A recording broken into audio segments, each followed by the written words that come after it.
আমরা একটু ভিতরে সম্মানিত প্রধান অতিথি একটু পিছনে যান না আপনারা আসরের বাংলাদেশ জাতীয়তাবাদী দলের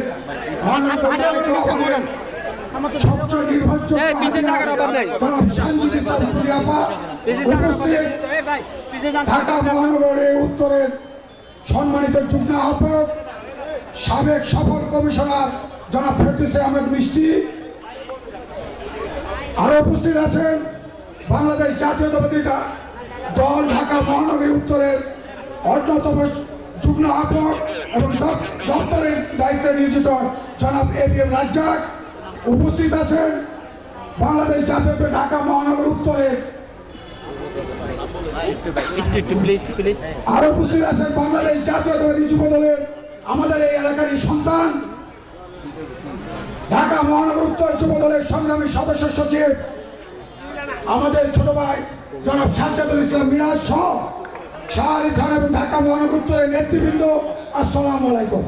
এখানে বক্তব্য দেওয়ার কিছুই নেই। আমাদের এই এলাকার দু চারটি সমস্যার কথা আমি আমাদের প্রার্থীর কাছে বলবো। যারা আমাদের মুরব্বীরা অনেকে উপস্থাপন করছে, আমাদের এলাকার সবচেয়ে প্রথম সমস্যা হলো গ্যাসের সমস্যা। গ্যাসের প্রেশার বলতে আমাদের নাই, সকাল রাত্রে 11টার পরে আসে, সকাল 6টায় চলে যায়। গ্যাসের সমস্যাটা সবচেয়ে বড়। আমি মনে করি আমাদের প্রার্থী এবং আমাদের যে টিম লিডার আছে সম্মিলিতভাবে তারা যদি একটু এমডি সাহেবকে ফোন করে, আমি বিশ্বাস আমাদের গ্যাসের প্রেশার সমস্যার সমাধান হবে। দ্বিতীয় সমস্যা হলো আমাদের এই এলাকার শিক্ষার সমস্যা। হাই স্কুল সরকারি একটা আছে, আরেকটা মহিলা গার্লস স্কুল আছে, কিন্তু বয়েজ এবং গার্লসের হাই স্কুল আমাদের এই পাশে, আমরা যেখানে বৈঠক করছি আমাদের পাশে 8ম শ্রেণী পর্যন্ত একটি স্কুল আছে। এটাকে যদি সম্ভব হয় এখনই তদবির করা, না হলে নির্বাচিত হলে আমাদের দাবি থাকবে এটাকে হাই স্কুল উত্তীর্ণ করার জন্য। দ্বিতীয় সমস্যা আমাদের সবচেয়ে যেটা সমাজের মারাত্মক সমস্যা, মাদকের সমস্যা, যেটা আমরা যেখানে এখানে বসছি তার আশেপাশে যারা আছে সম্পূর্ণ মাদকের সয়লাভ হয়ে গেছে।